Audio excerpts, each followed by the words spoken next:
ఈరోజు ఆమన్గల్ మున్సిపాలిటీలో మున్సిపాలిటీ ఎన్నికలలో ఆమన్గల్ ప్రజలు మున్సిపాలిటీ ఓటర్లందరూ కూడా బీఆర్ఎస్ పార్టీకి మెజారిటీ ఓట్లేసి స్థానాలను గెలిపించారు. ఈరోజు ఎవరికో పుట్టిన బిడ్డను, ఇంకా ఎవరికో కాదు, మా బీఆర్ఎస్ పార్టీకి పుట్టిన బిడ్డను చాతగానితనంతో కొజ్జతనంతో కాంగ్రెస్ పార్టీ దత్తత తీసుకొని ఈరోజు నా బిడ్డ అని చెప్పుకున్నది ఈ మున్సిపాలిటీలో. ఇంకా ఈ ఆమన్గల్ మున్సిపాలిటీలో కాంగ్రెస్ పార్టీకి వచ్చింది ఏకలింగం, ఒక్కటే 15 వార్డులలో వచ్చింది. ఏం మొహం పెట్టుకొని ఈరోజు మున్సిపాలిటీలో కాంగ్రెస్ జెండా ఎగిరిందని ఈరోజు సంబరాలు చేసుకుంటారు, టపాకులు కాలుస్తారు. ఒక్కసారి గుండె మీద చేసుకోవాలి. ఒకే ఒక వార్డు గెలిస్తే 15 వార్డులలో తెలంగాణలో కాదు, భారతదేశంలో కాదు, ప్రపంచంలో ఎక్కడ కూడా జరగని ద్వంద్వ వైఖరి, కుళ్ళు రాజకీయము ఈ ఆమన్గల్ మున్సిపాలిటీలో జరిగింది. ఒక్కటే గెలిచిన కాంగ్రెస్ పార్టీ మున్సిపాలిటీలో అధికారంలోకి వచ్చిందంట. ఏ రకంగా ఇది వచ్చింది, ఇది గెలుపు ఏ రకంగా అయింది, ప్రజల మన్నన ఏ రకంగా గెలిచింది, ఆమన్గల్ ప్రజలు ఏ రకంగా మిమ్మల్ని ఓడగొట్టిరనేది ఆలోచన చేసుకోవాలి. ఇంకా రెండవది, ఎక్కడ చరిత్రలో లేని విధంగా బీజేపీ కాంగ్రెస్ కు వంత వాడిండు ఈ ఆమన్గల్. ఈరోజు ఈ గడ్డ బీజేపీ గడ్డ అన్నది ఈరోజు గీత దాటింది. బీజేపీ పార్టీ ఈరోజు 50% దాటి ఓట్లు బీఆర్ఎస్ పార్టీకి కారు గుర్తుకొచ్చినాయి. ఇంకా ఇప్పుడే ఒక ఆయన ఎవరో మరి సోషల్ మీడియాలో పెట్టారు, కారు గుర్తులు కింద పెట్టి బూట్ తోటి ఆయన తొక్కుతున్నారు. ఎవడి తరం కాదు తెలంగాణ రాష్ట్రంలో కారును దొక్కేది, ఎవడి తరం కాదు ఈరోజు తెలంగాణ రాష్ట్రంలో బీఆర్ఎస్ పార్టీని ఓడగొట్టేది.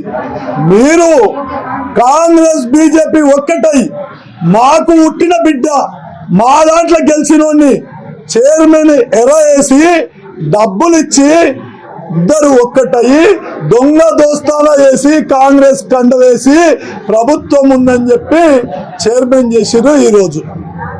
ఈరోజు ఆమన్గల్లో బీఆర్ఎస్ పార్టీ గెలిచింది. ఈరోజు రామరాజ్యం పోయి కౌరవ రాజ్యం వచ్చింది ఈ ఆమన్గల్ మున్సిపాలిటీలో.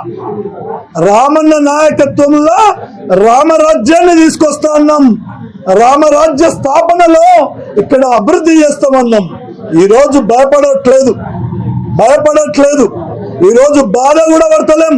బాధ ఉన్నా ప్రశ్నించే వ్యక్తిత్వంతో పేదోడికి అండగా ఉంటూ ఈ ఆమన్గల్లో మాకు గెలిచిన 8 ఒకరు పోయింది కదా, మిగిలిన 7 మందితోటి ప్రశ్నిస్తాం. ఆయా వార్డులలో ఖచ్చితంగా అభివృద్ధిని చేస్తాం. అంతేకాదు ఈరోజు ప్రజలు మాకు తీర్పిచ్చారు, పార్టీలు మమ్మల్ని మోసం చేసినాయి. ఈరోజు కాంగ్రెస్ బీజేపీ ఒక్కటే ఓటు వచ్చిన కాంగ్రెస్ వానికి వాళ్ళేదో ఎక్స్ అఫీషియా అని ఎమ్మెల్యేని తోలుకొచ్చుకొని ఈ ఇక్కడున్న జాతీయ బీసీ కమిషన్ ఆచారి ఇద్దరు ఒక్కటై వీళ్ళేమో అసెంబ్లీలేమో ఆచారి నారాయణ రెడ్డి కొట్లాడతారు. ఏంది వాడు దొంగ అని వీడంటాడు, వీడు దొంగ అని వాడంటారు. మున్సిపాలిటీలేమో ఓట్లు అయిపోయినాక ఓట్లలో కలిసిపోయారు, వీడు ఈయనకి పొత్తు పెట్టుకున్నారు. భయపడి బీఆర్ఎస్ పార్టీకి భయపడి, రామన్న రాజ్యం రాముకు భయపడి ఈ గడ్డ మా చేతిలో నుంచి విడిపోతుంది వెళ్ళిపోతుందనే భయము కల్పించుకొని ఇద్దరు ఒకటైరు. ఈరోజు దొంగ పార్టీలు, ఈరోజు బీజేపీ కాంగ్రెస్ పార్టీలు. అంతేకాదు ఆమన్గల్లో ప్రజాస్వామ్యమే గెలిచింది.